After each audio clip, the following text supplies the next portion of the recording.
we are meeting. So this 5.4 is the last topic of our syllabus. 5.7, I'm leaving for you to study itself. You can look at 5.7 and maybe we will have a casual discussion on 5.7, but I need all of you to participate in the discussion. Maybe tomorrow we would need to discuss if any topics left out. So maybe on Wednesday's class, we can discuss 5.7 for some time. But I need all of you to read 5.7 and try to understand.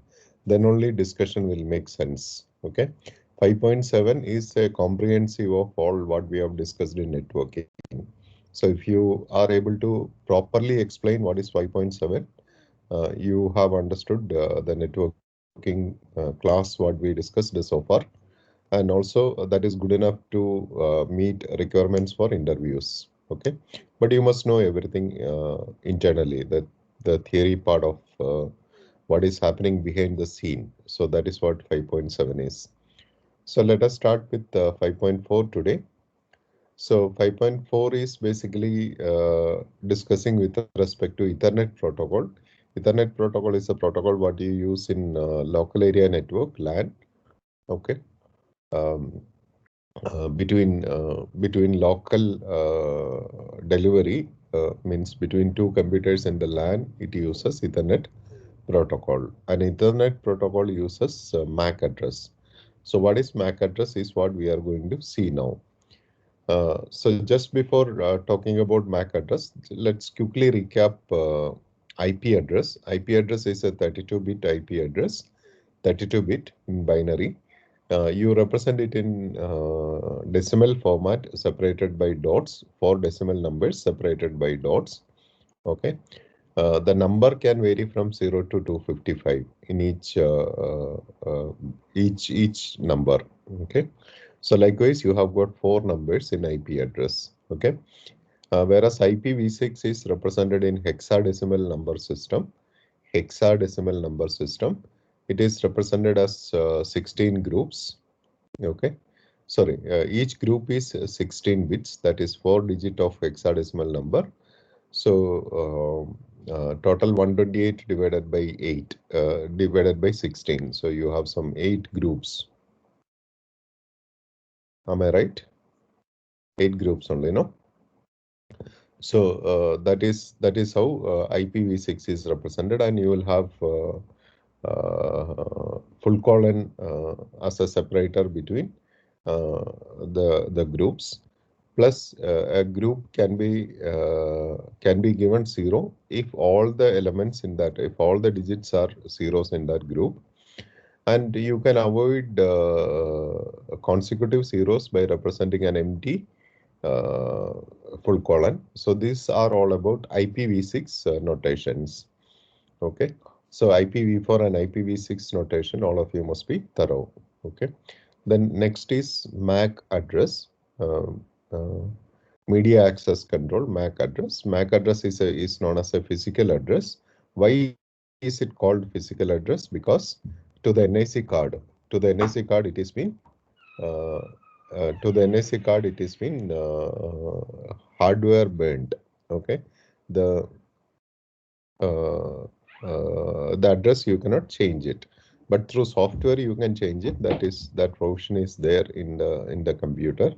So which if somebody is doing that, that is known as MAC spoofing. MAC spoofing. So normally for kind of what do you say, attacks, people do that. So anyway, that is out of our scope. So what is MAC address? It's used locally to get frame from one interface to another physically connected interface. Same network, that is in same sub network. Okay, and MAC address is 48-bit MAC address, and it is bound in NIC read-only memory. That is, manufacturer itself will do that. So now the MAC address looks like this: 1A, 2F, BB, 7609 AD. So this is represented in hexadecimal format. And if you look at this, all of you listen carefully. This is not there in textbook.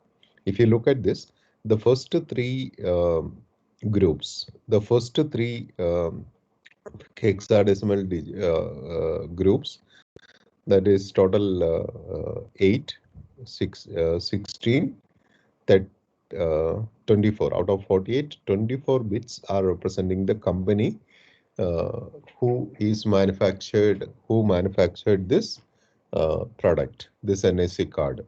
Okay, so the first three will be common for all the products coming out from the company. Say if it is Intel, for all the products coming out from the Intel, the first three will be what do you say? It will be common.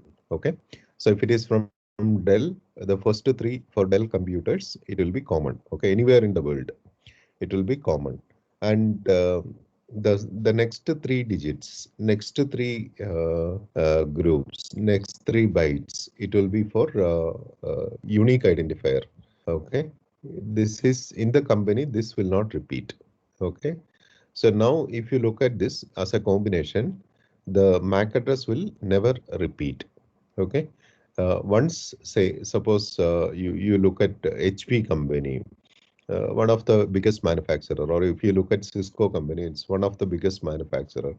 So they may get exhausted with this number very quickly. Okay, because they are doing bulk generation of products. So the second group may get finished. Then they will have to fetch another new number for their brand in the first three octants. So that is how they have to maintain the uniqueness of the products what they are making. Is this point clear? So the first first three octants is known as organization unique identifier. In short, OU, please make a note of it. The first three is known as OUI, which will be unique for a company. When a company is taking license, they have to fetch it. Okay, once they are done with their sequence, they'll have to fetch another OUI for their brand. That is how it is. Okay, now if you look at this, this is one of the favorite question for interviewers actually. Okay, see the MAC address is unique in the world. Okay, the MAC address is unique in the world. Then why can't they use MAC address for sending packets? Why do they need IP address on top of MAC address? It's one of the common question of all networking company technical round interviews. Can anyone of you answer me? Those who are willing to answer, please raise your hand. Why? I'll repeat my question. The MAC address is unique. Okay. Why can't people use MAC address to send packets across the globe instead of IP address? The question looks very simple, right? The answer also is quite simple.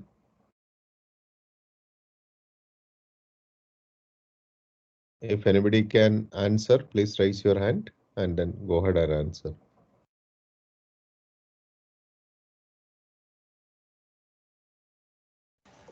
Sir, is it because there's no standard in the MAC address? So, like it's not standardized. Different companies will produce different sets of MAC addresses. That is not the exact explanation, Vishnu. Anyway, that is To find not. the sir, to find the device in the network.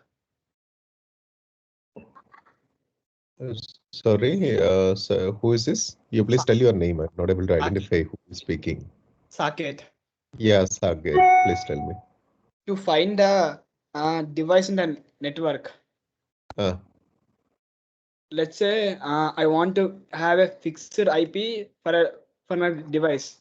So how do I know? How can I assign a fixed IP address? If I know the MAC address, then I can assign a fixed IP address to the device while conferring.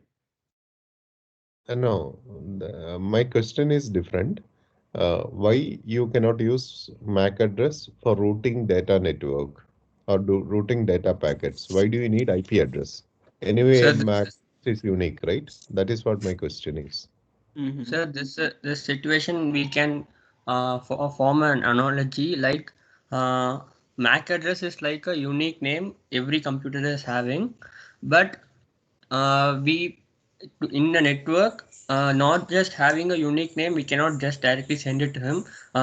Whereas IP address is like a address, so we cannot just send an ping or message only by knowing his name. We have to know his address also. So IP address is the address of the person who is having that name. So we need both IP and MAC address to send. That is great explanation, Priyadarshan.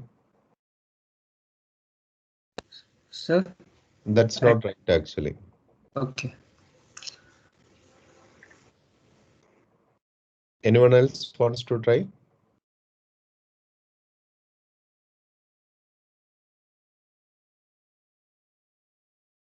Yes. So I guess it's because it doesn't have the concept of subnetting in classes. Maybe that's why. Okay, that is a little more closer to the right answer, Sriram.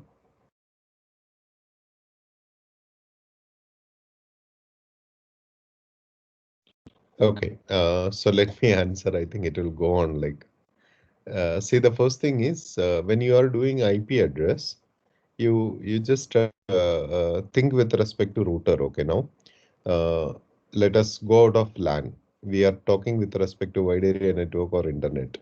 Each router will have a network address in its routing table.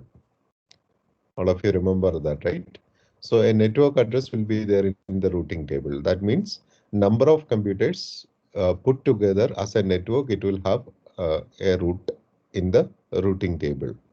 Imagine if each computer's IP address a routing table has to store, then a router has to be a data center itself, right?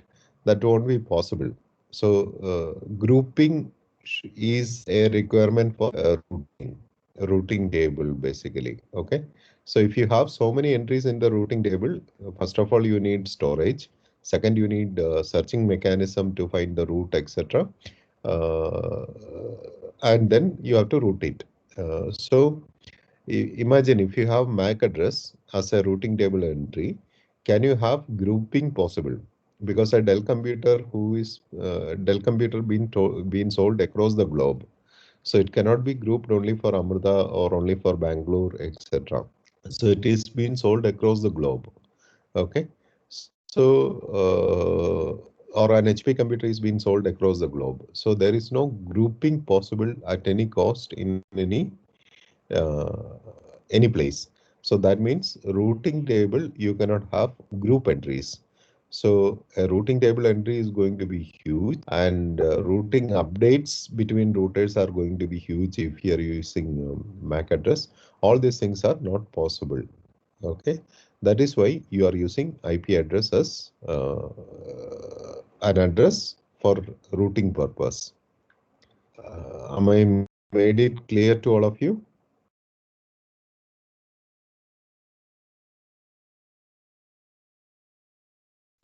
Yes, sir. Okay.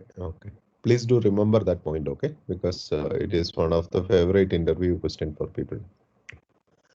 Now, in a wired or wireless network, in a local area network, you are going to use MAC address for local delivery, okay? So as a frame header, you need source MAC address and destination MAC address. So if a computer is sending data to another computer, source MAC address is not a problem. It is there in the MAC address. It is there in the hardware. Whereas destination MAC address, if you do not know how to fetch the destination MAC address, okay, that is what we are going to discuss next. So anyway, before going to that, let us understand a little more details. The MAC address allocation administered by IEEE. So manufacturer buys portion of MAC address space, that is what OUI. From whom they have to buy? From IEEE. Then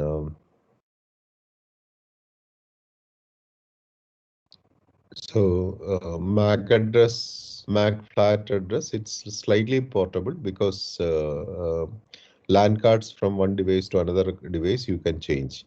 But inbuilt LAN card, inbuilt in your laptops and all, it is part of your motherboard. So it is not possible to interchange that easily.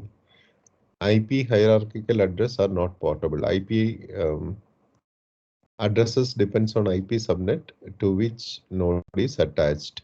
But it doesn't have any link with MAC address. MAC address is completely manufacturer dependent. And now this is where another very important portion. This is address resolution protocol. Very important portion. Okay, with respect to interview as well. Okay, interviewers, if any networking company you go, they will definitely ask this question. What is address resolution protocol? So now this is what I was telling. A computer wants to know the destination networks, destination computers MAC address. How a computer will know destination devices MAC address. So initially for the first time,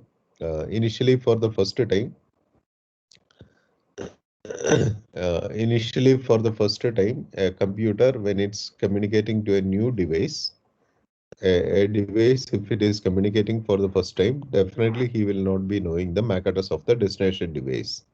Okay, so it will take the help of address resolution protocol. Address resolution protocol basically works. You know the destination device's IP address, but you do not know the destination device's MAC address. Then it will ARP will work for you and will get the destination device's MAC address. Maybe you are delivering to a local device, or maybe you are sending to an outside device through your default gateway. Your default gateway's MAC address has to be there in the frame header for the first time. So if it is not known, then ARP will function. And every computer will maintain a table called ARP table. Every device will maintain it. Every computer or every router or every device who handle with the frame, they maintain an ARP table. ARP table is nothing but a mapping of IP address and MAC address. And also it contains time to leave. So how long this entry is valid, that is what TTL means. So there is IP address, there is MAC address, and there is time to leave value. So TTL value, okay. So suppose my computer, I'm sending a data for the first time, I just booted, okay. So I'm sending an email to you. Then my computer does not know what is the MAC address of the default gateway. Definitely, right? Because for the first time it is booted up. So my computer will send an ARP request asking what is the MAC address of so and so IP address. And that particular IP address device will send back a reply saying that this is my IP address. The moment I get that reply in my ARP table, I will make an entry. IP address, that is my default gateway's IP address, comma, MAC address. MAC address is my default gateway device's MAC address. That is the LAN interface to which I am connected with him. Okay, because my default gateway will have multiple interfaces. One interface will be going outside world, right, to my broadband connection. One interface is my internal connection. So definitely that MAC address will be there. My internal network's MAC address of the default gateway, and TTL will be time to leave. So how many seconds it can be there, after which the entry will be deleted. So before that, if I again communicate to my default gateway, this TTL value will be renewed. Okay, that is how it goes. Hope it is clear. My objective here is all of you must understand what is ARP table. How ARP table entries will be done, we are going to see in the coming slides. What is ARP table and what is its purpose? Are you clear with this point? So when a frame is made from the ARP table, it will take the MAC address of the corresponding IP address. If it is not there, then the ARP protocol will come into picture. Okay.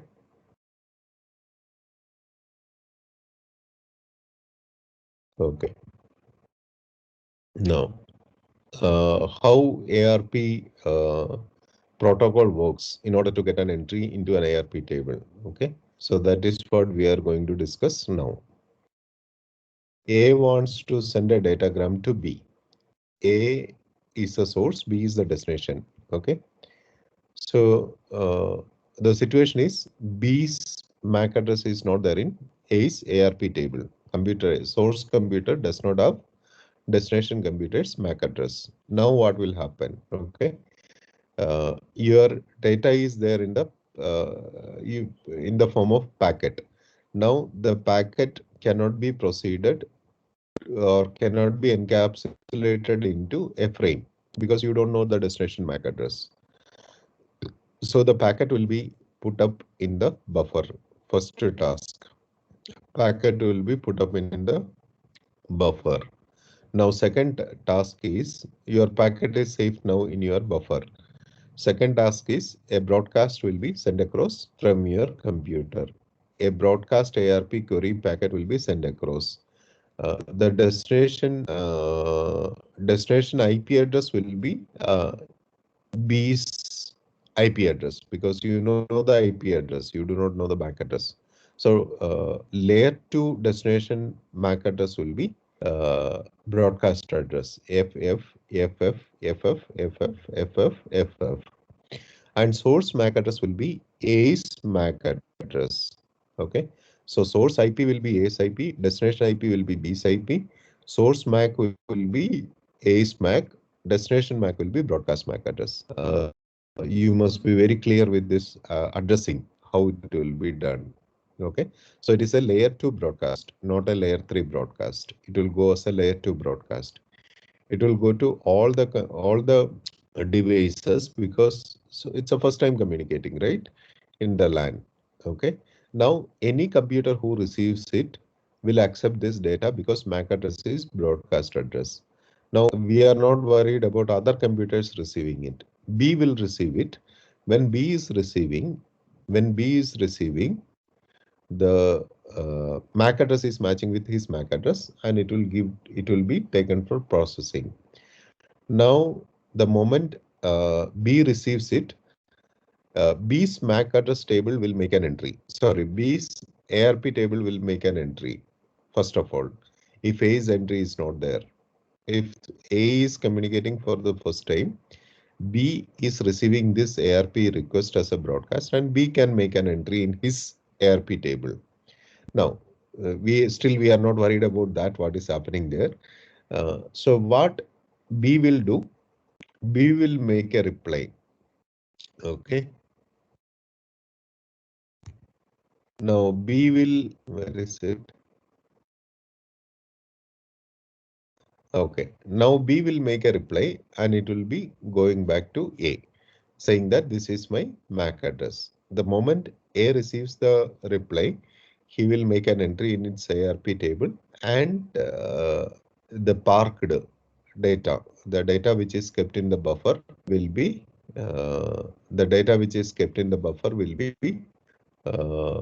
taken out and will make the frame and will send across. Okay, that is how ARP helps to send the data.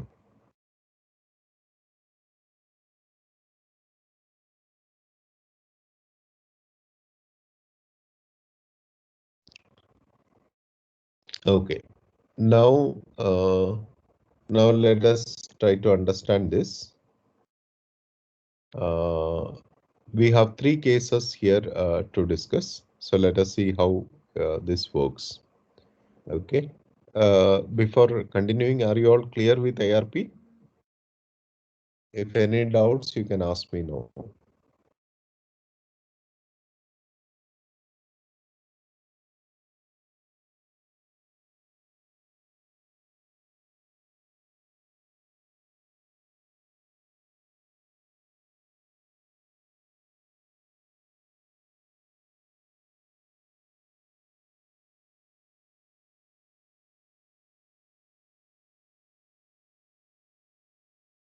No doubts?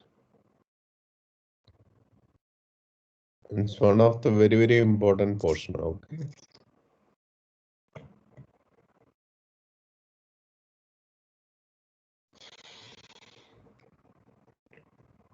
Okay. So let us see the case situations one by one. A knows B's IP address and A knows IP address of first hop router. Assume A knows R's MAC address. So can you tell me how this house can be explained? There is a how here in the third line and there is a how here. Can you tell me how A knows about all these things?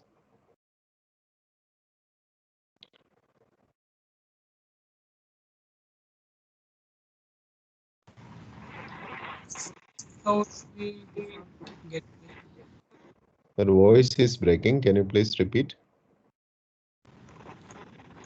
First, how can we by default gateway? Wonderful. That's the right answer. In computer A, you would have set a default gateway IP address, which is nothing but a router R's uh, router R's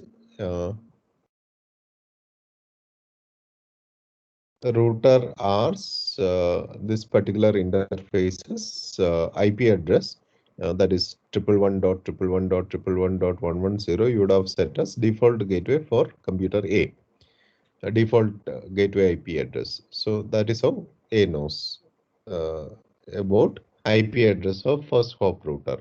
Now, what is the second how?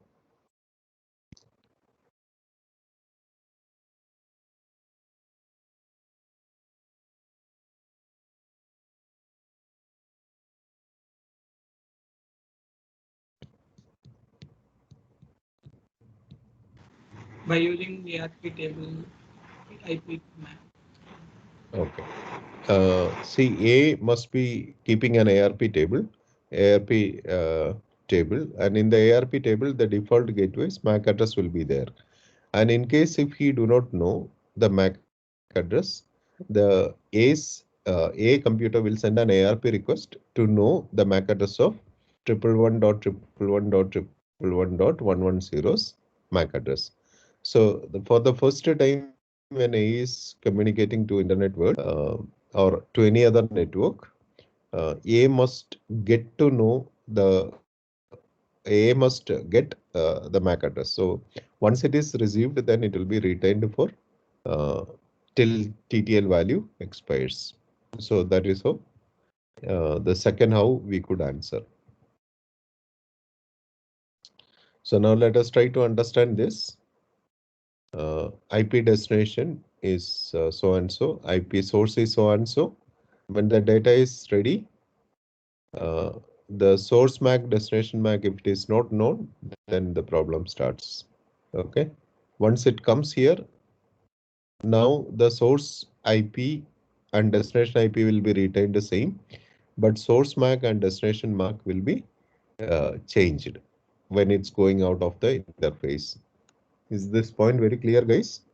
When it crosses a router, the source MAC and destination MAC will change. Okay. Please do remember this point. Okay.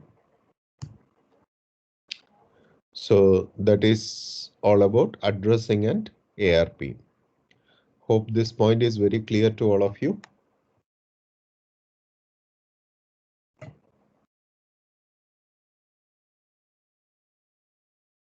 Okay, next is what is Ethernet? So it's a widely used LAN technology. It's simpler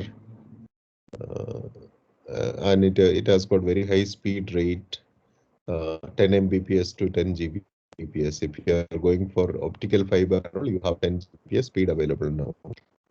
I mean, I should not use the word speed, it is bandwidth. So Ethernet physical topology, we have come across common bus topology and star topology. If you are using a coaxial cable, it is theoretically it is being called as common bus topology. Even if you are using a hub as a central device, that is also a bus topology, but it is logical bus topology. Okay, a physical bus topology only coaxial cable comes. Then star is a topology which we use quite oftenly nowadays. If the central device is a switch, then it is a star topology. And Ethernet frame structure, though we have not discussed this officially, this we have seen. Even in previous slide also I have shown you that MAC address has been changed, etc. There is something called a preamble. Preamble is something like a pilot vehicle for a official, say, minister's vehicle or not. It is a predefined symbol, 10101010 combination. Okay. And it is followed by another bit pattern 101010111. It is a 2-byte information. So this preamble is fixed. It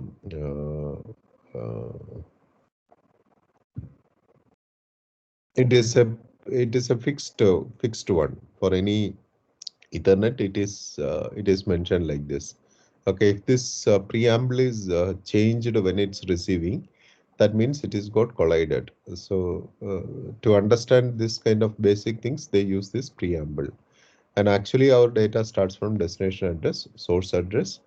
Then there is a type field followed by the packet information. That is what the data is mentioned there. Then you have cyclic redundancy check, CRC. We have seen how this CRC is being calculated in the first class. Okay. You have 1-bit parity, 2-bit parity, CRC code, etc. Right? We have discussed that. Then what is this address? It's a 6-byte source and 6-byte destination, etc. Then you have got type, which indicates the higher layer protocol, whether it is IPv4 or IPv6 or no, IPX or AppleTalk. So IPX is a layer 3 protocol. AppleTalk is a layer 3 protocol. We didn't come across this much actually. So this IPX is developed by Novell Systems and AppleTalk is developed by Mac. So anyway, we are not interested about them. They are not part of TCP IP protocol suite anyway. So we are not much interested. Only in their legacy networks, they are using it internally. So, but it didn't come into market much. So if CRC is detected with some error at the receiving side, the data will be dropped.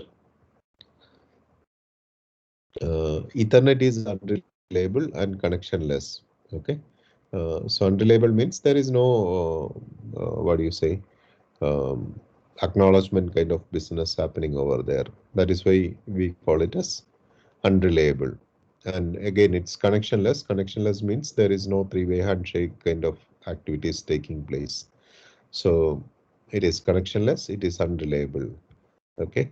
And Ethernet MAC protocol, it's unslotted CSMA CD with binary backoff. I was mentioning about backoff algorithm and all, right? So that is about CSMA, or it also uses CSMA CA in case of wireless. If any doubts, please ask me. Okay, I'm assuming that all of you know this.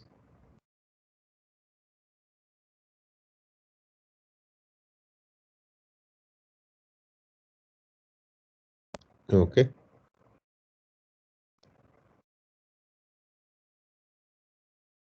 So based on the protocol, it will have different structure and standards. So you may have 100 base DX. 100 base DX, the name, I'll expand it and tell you what it is. 100 stands for 100 Mbps. Okay, 100. Okay, base stands for baseband. Okay, baseband and broadband. What is the difference between baseband and broadband? Baseband means only one signal at a time. And broad means multiple signals at a time. Then T stands for transmission. X stands for full duplex or half duplex. So each name carries a meaning. Okay.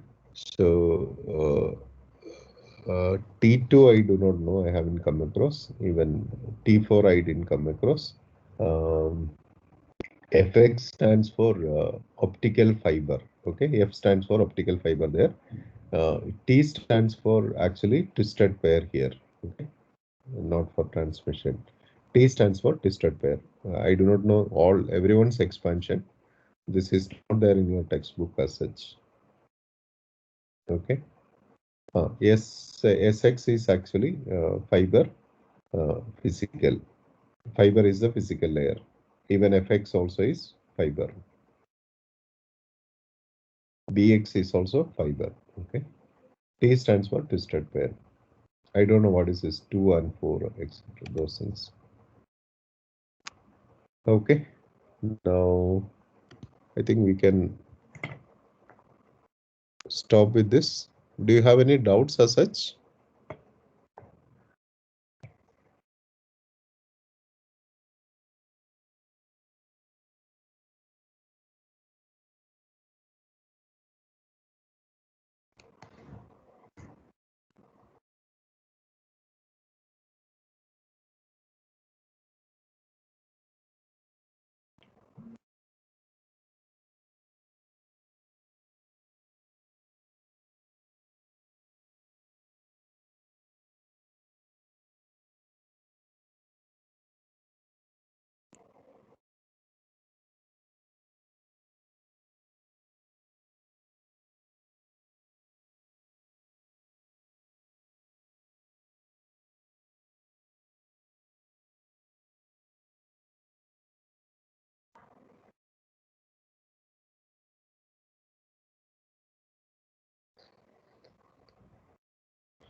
Okay. If you have no doubts, we'll continue. This I'll discuss from tomorrow. I mean, it's a small topic, so let me discuss this tomorrow because I don't want you to confuse between MAC address table and ARP table. Okay. MAC address table also is nice to know. We'll discuss that tomorrow. So I want all of you to read this MAC address table and ARP portions today without fail. That is very, very important. Okay. So tomorrow we'll discuss MAC address table. With this, I'll stop today's class. If any doubts, you can ask me. I'm available.